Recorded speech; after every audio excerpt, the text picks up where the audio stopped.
The blue moon. You always do this, Sophia. You warp my words. A raw edge vibrated in Maya's voice, a physical manifestation of the pain clawing at her throat. Conflict with Sophia was self-inflicted heartbreak. I'm not distorting anything, you've just shifted. Ever since we landed here, you're constantly adrift. Sophia's retort stung, each syllable a tiny, poisoned dart. Maya recoiled, tears welling, distorting the room. I just need time to acclimate. It's a massive uprooting. For whom? You think I relished leaving everything? But I'm not perpetually sulking. Sophia's voice pursued her retreat as Maya fled their cramped bedroom. The slam of the screen door punctuated the burgeoning desolation within her.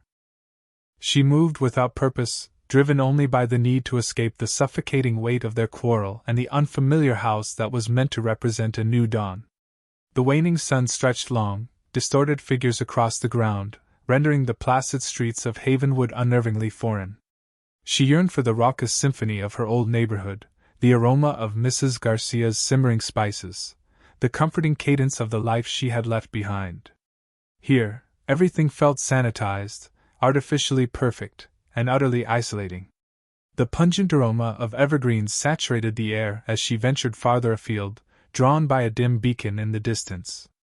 The houses became sparse, seated to towering trees that murmured secrets on the breeze. She hugged herself, a futile gesture against the bone-deep chill that had taken root. Then she saw it, a modest, unassuming structure nestled behind a veil of weeping willows. A solitary, flickering neon sign proclaimed, in faded cerulean script, "The Blue Moon." The windows were nearly opaque, but a soft, welcoming light bled from the edges. A hushed murmur of music drifted into the evening, a melancholy blues riff that mirrored the ache in her soul. With trepidation, she eased open the heavy oak door. Inside, the space was cloaked in shadows cast by flickering candles that danced on the walls. The air hung thick with the scents of aged wood, whiskey, and something else, an undefinable, exotic allure. A smattering of patrons lined the scarred bar, their faces maps of stories yet untold. One, a young man, leaned casually against the counter, nursing a drink. Perhaps a year or two older, his dark, tousled hair fell across his brow, partially obscuring eyes that seemed to absorb the surrounding light. He possessed a beauty that felt both perilous and magnetic. As she entered, his gaze met hers, and his lips slowly curved into a knowing smile. He straightened, pushing away from the bar and advancing toward her. The music seemed to soften, coalescing around them. When he finally spoke, his voice was a low, resonant whisper that sent a tremor down her spine. "Looking for something, Maya Rodriguez?" Green eyes and a sketchbook. The Blue Moon hummed with a discordant charm, a jumble of mismatched seating and hushed confidences. At the bar, a woman with sunset-streaked hair nursed a drink that mirrored the aurora's ethereal glow, while a bowler-hatted man waged a spirited debate with an unoccupied stool. Just inside, Maya paused, enveloped by the aroma of aged paper and spilled spirits. More a repository of forgotten lives than a mere tavern, it reeked of untold stories. Habit drew her toward the secluded back booths, seeking refuge in their anonymity. Yet tonight, an unseen current nudged her toward the bar, a yearning for connection to quell the rising crescendo of loneliness. A solitary figure occupied the far end, haloed by the amber light of an antique lamp. Younger than herself, he had a tousled mop of brown hair that partly obscured his brow. He was absorbed in a sketchbook, his hand in constant motion across the page. When he finally looked up, his eyes shone like polished jade, a vivid, almost supernatural green that hinted at hidden depths.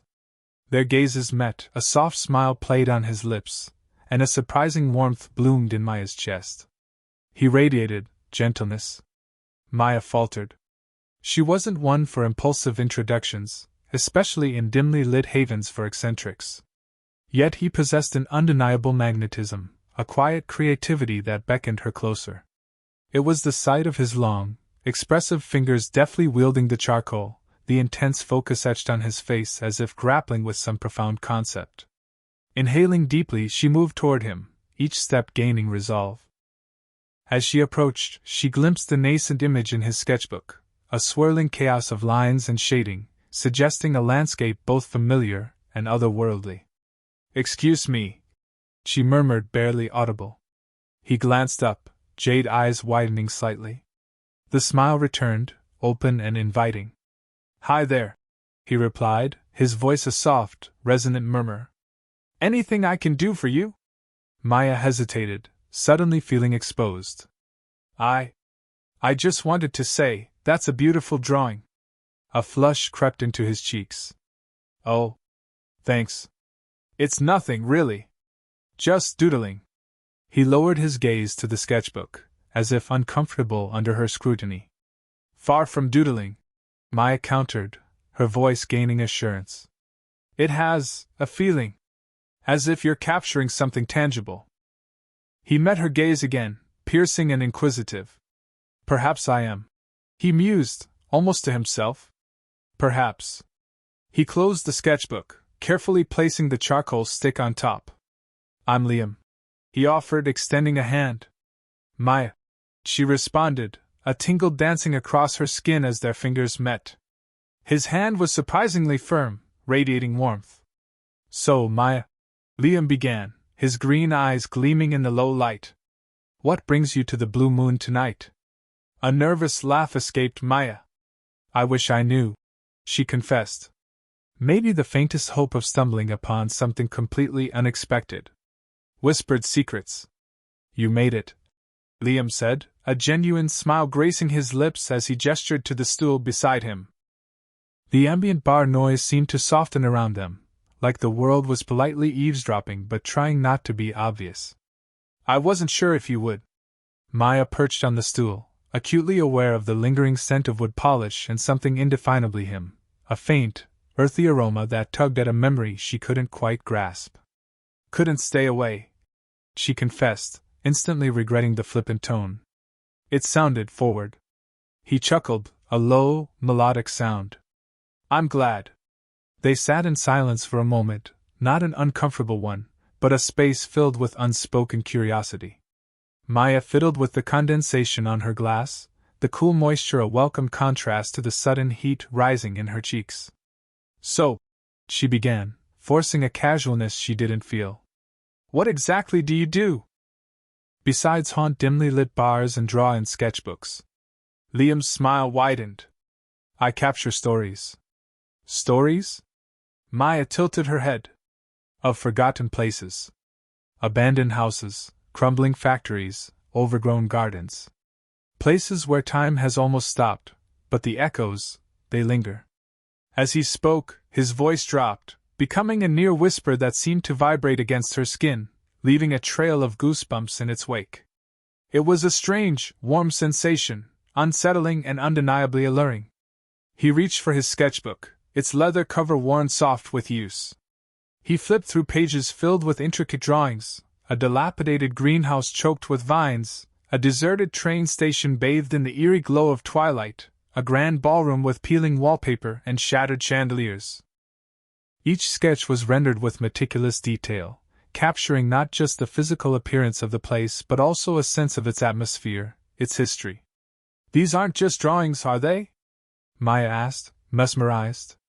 "They're portraits," Liam corrected gently. "Every place has a story to tell, if you listen closely enough. I try to capture that, to give them a voice, even if it's just on paper." He tapped the page with a slender finger, his gaze distant. "Sometimes, I think they choose me." "Choose you?" He met her eyes, his own a startling shade of green. "Some places, they whisper secrets only certain people can hear. I just happen to be one of them." Maya stared at him, a shiver running down her spine. The bar, the music, the other patrons, all seemed to fade into a blurry background. It was just her and Liam, and the weight of those unspoken secrets hanging in the air between them. A shadow in the corner. The cafe hummed with a low thrum of conversation, the scent of roasted coffee beans a comforting blanket against the cool evening air. Liam was telling a story about a runaway goat and a string of misplaced trousers, his eyes crinkling at the corners with amusement. Maya found herself laughing, a genuine, unguarded sound that felt foreign yet welcome. But then, a prickle of unease danced across her skin.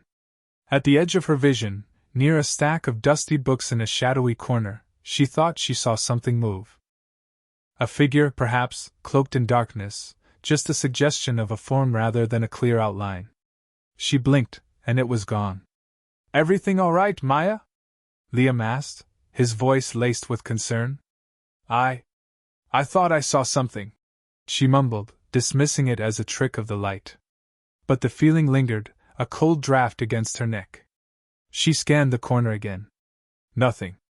They continued talking, but Maya couldn't fully shake the feeling of being watched. She kept glancing back, her eyes straining to pierce the gloom. The shadowy figure remained elusive, a phantom at the periphery of her awareness. Each time she looked, she saw nothing. Yet, the sense of unease only deepened, worming its way into her thoughts, poisoning the easy camaraderie she had begun to feel with Liam. "You know," Liam said, breaking the silence, "I think it was brave of you to apologize to Sarah, even if she wasn't ready to hear it." Maya's breath hitched. How could he possibly know about that? It was a private matter, a painful argument she'd had with her best friend just a few days ago. She hadn't told anyone, certainly not him. "How did you?" she stammered, the words catching in her throat. Liam's expression softened, a hint of sadness flickering across his features. I can see the weight you carry. The way you second-guess yourself, even when you're doing the right thing. It takes courage to be vulnerable, Maya." His words were gentle, but they sent a shiver down her spine that had nothing to do with the cafe's temperature. It was as if he had peeled back a layer of her skin, exposing her rawest emotions to the open air. The shadowy figure, real or imagined, seemed less frightening than the unsettling intimacy of Liam's knowing gaze. He knew too much. He saw too much. And Maya was beginning to wonder exactly who, or what, he truly was. The easy charm that had drawn her in now felt like a carefully constructed facade, hiding something darker, something unknown. She pulled her cardigan tighter around herself, a futile attempt to ward off the sudden chill. The dream weaver. The jazz club pulsed, a deep vibration resonating in Maya's chest. She edged closer to Liam, the air thick with whiskey fumes and a peculiar, almost metallic tang that perpetually clung to him. He recounted a dream, a shifting panorama of vibrant hues and surreal landscapes, his voice a soothing cadence that made her feel weightless. Abruptly, a figure detached from the gloom beside the bar, moving with a disturbing fluidity, like a predator stalking its prey. A shiver traced its way up Maya's spine. The newcomer was imposing, swallowed by shadows that seemed to devour the ambient light, features obscured by a deep cowl. He halted before them, a silent sentinel. Liam's smile flickered, his gaze betraying a flicker Maya couldn't quite place. Anxiety? "Liam Bellwether," the figure intoned, his voice a parched rasp that sliced through the music. "I require a word with the woman." Liam rose, his hand instinctively finding Maya's. "Silas," he countered, his tone tight. "This isn't the right time or place." "Silas?" The name resonated with a dark weight, a sense of foreboding. He ignored Liam, his focus laser-locked on Maya. His stare felt like a palpable pressure, bearing down on her. "You," he pronounced, barely audible. "You must distance yourself from him." Maya swallowed, her mouth suddenly parched. I don't understand." "He's a dream spinner," Silas hissed, the words infused with acid. "A pilferer. He purloins memories, twisting them into deceptive illusions." Maya flinched, her grip on Liam's hand instinctively tightening. She searched his face for answers, finding only a carefully constructed mask of neutrality. "That's a lie," Liam retorted, his voice edged with danger. "Is it?" Silas challenged, turning his attention back to Maya. "He offers you euphoria, a fleeting escape from reality's burdens. But at what price? He leeches onto your joy, your grief, your very being. He leaves you emptied, a mere husk." The words landed like a physical blow, leaving her reeling. She struggled to reconcile the tender, optimistic Liam she believed she knew with this monstrous claim. Could it be true? Was the warmth she felt in his presence a deception, a calculated manipulation? He's lying, Liam pleaded, his eyes begging her for trust. Don't heed him, Maya. Silas advanced a step, his voice softening to a conspiratorial murmur. He seeks out those burdened by sorrow, those yearning for comfort. He dangles before them a vision of paradise, a fleeting moment of pure delight. But it's a gilded cage, a prison fabricated from stolen recollections. Maya's thoughts spiraled. The music receded into a distant drone, the faces around her dissolving into a blur. She shifted her gaze from Silas to Liam, her heart hammering against her ribs. Who spoke the truth? And what course should she take? Dread clawed at her stomach, icy and constricting. She longed to flee, to escape this oppressive atmosphere of suspicion and accusation. Yet she stood paralyzed, caught between two opposing forces, unsure which path to tread. The shadows seemed to deepen, pressing in around her, and a profound, creeping unease settled over her. The reverie, whatever it was, lay in ruins. The secret garden. Liam's hand clamped around Maya's wrist, his touch surprisingly firm. We need to go. Now. He didn't explain, didn't offer a polite excuse. He simply pulled, and Maya, startled by the urgency in his voice, followed. She glanced back at the shadowy figure, but it had already melted back into the dim corners of the bar. Fear, cold and sharp, prickled her skin. Liam didn't release her until they were pressed against the back wall, near the overflowing recycling bins. He fumbled behind a dusty tapestry depicting a rather unenthusiastic hunting scene. Maya's heart hammered against her ribs, a frantic drum solo against the bar's muffled music. What is it? What's going on? She whispered, her voice trembling. Liam ignored her question, his focus entirely on the tapestry. He tugged, and Maya heard a soft click, followed by the groan of ancient hinges. A section of the wall swung inward, revealing a narrow, dark passageway. In here, he urged, pulling her through before she could protest. The passage was cool and damp, smelling of earth and something else, something floral and sweet, like overripe nectarines. Liam closed the hidden door behind them, plunging them into near darkness. Maya gasped, reaching out blindly until her fingers brushed against the rough stone of the wall. Then, Liam snapped his fingers. Light bloomed. Not harsh, electric light, but a soft, ethereal glow that seemed to emanate from the very air. Maya stared, her mouth agape. The passage opened into a garden, a secret sanctuary hidden behind the grimy facade of the bar. Glowing flowers, unlike any she'd ever seen, illuminated the space. Their petals pulsed with soft, internal light, casting shifting shadows that danced on the moss-covered walls. Statues, carved from what looked like white marble, stood nestled amongst the foliage. They weren't grand, imposing figures, but rather small, intimate sculptures, a child reaching for a butterfly, a couple embracing, a dog curled up asleep. And they seemed to whisper. Not with audible voices, but with a sense of presence, of stories held within the stone. What is this place? Maya breathed, her voice barely audible. Liam smiled, a genuine, radiant smile that chased away the shadows clinging to his face. This is my garden. A place of forgotten joys. He led her deeper into the space, past a weeping willow whose leaves shimmered with silver light. Maya reached out and touched one. It felt cool and smooth against her skin, like polished jade. Forgotten joys? She echoed, still trying to process what she was seeing.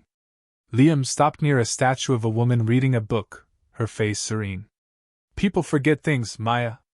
Not just names and dates, but feelings. Moments of pure happiness.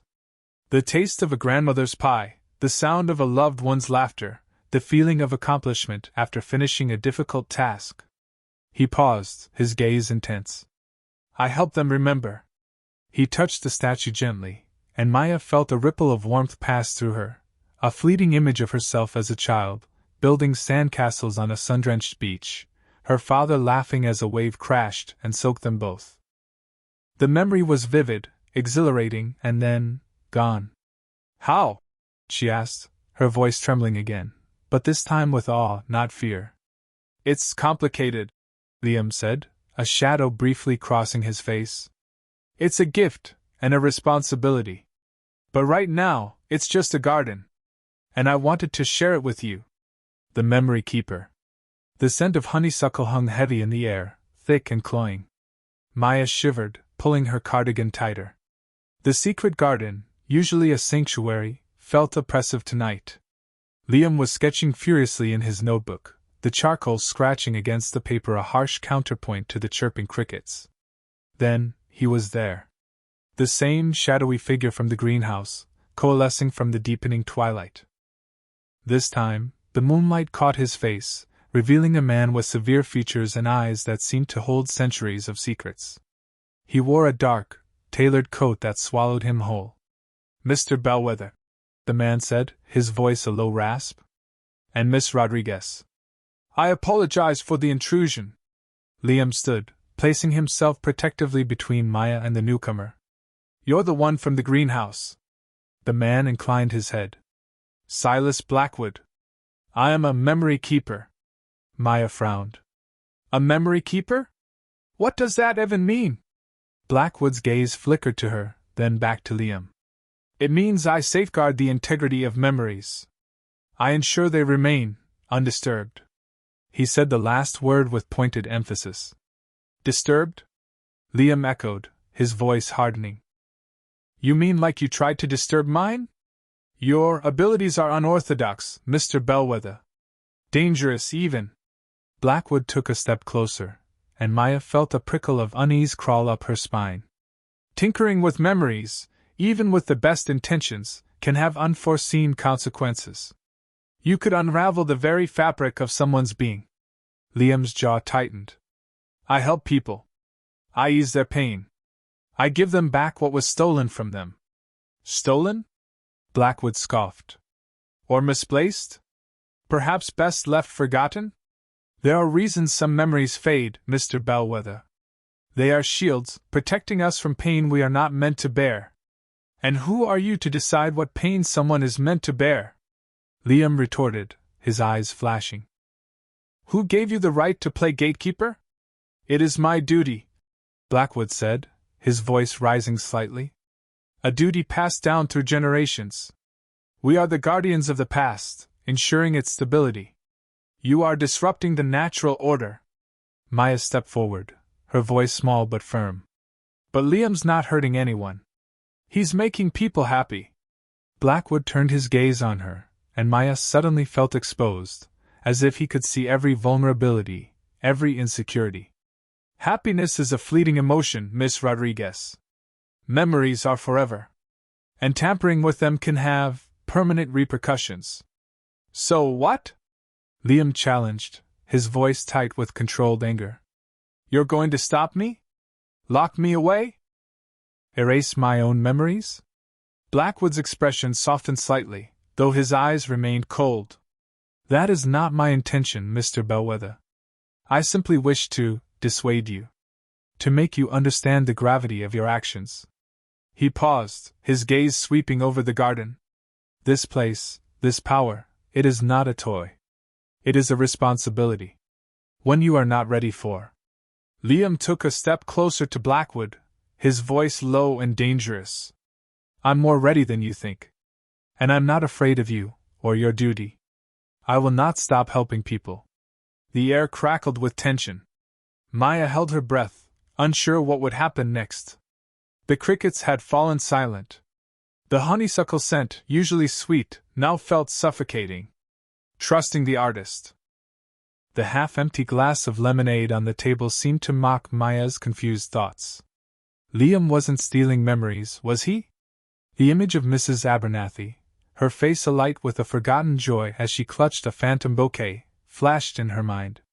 And the old man who'd wept, not in sorrow, but relief, remembering his daughter's laughter. Could it be that Liam was helping? A wave of warmth washed over her, chasing away the cold dread that had settled in her stomach. It still felt risky, defying Mr. Blackwood, but the thought of Liam, ostracized and misunderstood, spurred her on. She had to trust her gut. It hadn't steered her wrong yet. She found Mr. Blackwood in his usual spot, perched behind his imposing desk, the lamplight casting long shadows across his face. He looked up, his expression tight. "Rodriguez, I trust you have news of Bellwether." Maya stood tall, trying to project an air of confidence she didn't entirely feel. "I do, sir. And I think we need to reconsider our approach." Mr. Blackwood's eyebrows rose. "Reconsider? Are you suggesting Bellwether is not a threat?" "No, sir, I think he is a threat. But not in the way we believe." Maya took a deep breath. "He's not taking memories, he's excavating them. Helping people remember the good things they've lost." Blackwood scoffed. "Sentimentality. We cannot afford such luxuries. Our duty is to protect the integrity of the collective consciousness, not indulge in fleeting moments of happiness." "But, sir," Maya pleaded, "isn't happiness part of the collective consciousness? Shouldn't we be preserving joy as much as we preserve everything else?" She remembered her own grandmother, silenced by grief, her vibrant spirit dimmed. What if someone like Liam could have helped her find her way back to the light? "The past is immutable, Rodriguez. We cannot tamper with it. It is a delicate ecosystem, and any alteration, no matter how well-intentioned, could have catastrophic consequences." He leaned forward, his voice low and insistent. "Imagine the chaos if everyone started cherry-picking their memories, erasing the unpleasant ones. The world would descend into blissful ignorance, incapable of learning from its mistakes. But what about those who are drowning in their sadness, sir? The ones who can't see past their pain? Can't a memory of joy be a lifeline? A beacon to guide them back?" Maya challenged, her voice gaining strength. "Isn't remembering joy as important as remembering sorrow?" Blackwood remained unmoved, his face a mask of disapproval. "You are letting your emotions cloud your judgment, Rodriguez. This is a dangerous path, and I will not allow it." Maya's heart sank, but she refused to back down. She had seen the light in those faces, the genuine relief, the rekindled spark of hope. "With all due respect, sir," she said, her voice trembling slightly, "I think you're wrong. And I'm not going to help you stop him. A truce and a new beginning." Mr. Blackwood's posture, usually a rigid testament to discipline, yielded slightly. The harsh lines bracketing his mouth eased, a near imperceptible shift. Maya's breath itched, the cloying sweetness of damp earth and decaying leaves thick around them. "Compromise," he repeated, the word tasting like ash on his tongue. His gaze traveled from the intricate carvings of the memory tree to Maya, questioning etched into every line of his face. You honestly believe that some remnant of good deserves retrieval?" "I do," Maya breathed, her voice almost lost to the whispering leaves. "Everyone deserves the chance to reclaim their full story, the kindness given, the kindness received. Even you, Mr. Blackwood." A heavy silence descended, punctuated only by the sibilant rustle of the canopy above.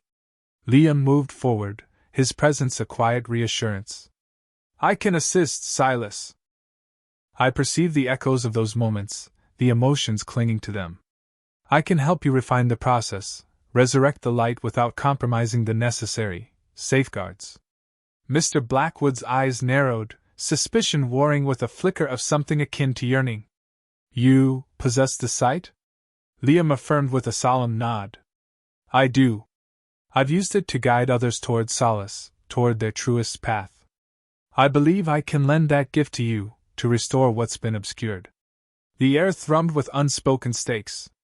Maya nearly choked on the weight of Mr. Blackwood's internal battle, the tug-of-war between obligation and a desperate desire for something more.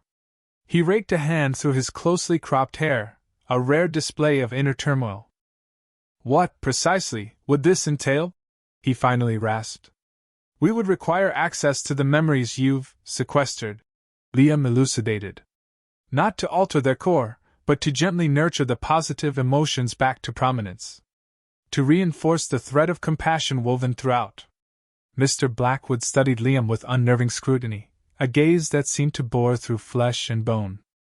At last, a sigh escaped him, laden with the burdens of ages. Very well, he conceded, his tone clipped, precise. A temporary accord. But heed this, Bellwether Rodriguez. The slightest infraction, any hint of jeopardizing the sanctuary of this grove, and the arrangement is terminated. Is that clear? Clear, Liam replied, his voice ringing with conviction. Maya nodded, a wave of relief flooding her senses. Not a complete triumph, but an opening. An opportunity. The oppressive atmosphere dissipated, replaced by a fragile sense of hope. Mr. Blackwood pivoted and strode toward the cottage, his gait still stiff, yet somehow less burdened. Liam turned to Maya, a smile of genuine warmth illuminating his features. He's more amenable than I anticipated. Maya mirrored his smile, feeling a lightness she hadn't known in days. You certainly have a gift for diplomacy, Liam Bellwether. A low, melodic chuckle rumbled in his chest. And you, Maya Rodriguez, possess an uncanny knack for reaching hearts. It seems we function well as a team. He extended his hand, and without hesitation, Maya clasped it. His touch was a comforting brand, sending a cascade of shivers down her spine. Together, hand in hand, they began the trek back to the blue moon, its soft, welcoming glow a beacon in the twilight. The mingled scents of wood smoke and brewing coffee hung in the air, a promise of sanctuary and connection. Whatever challenges lay ahead, they would face them as one. A nascent beginning, built on the bedrock of empathy and aspiration, awaited them beyond the threshold.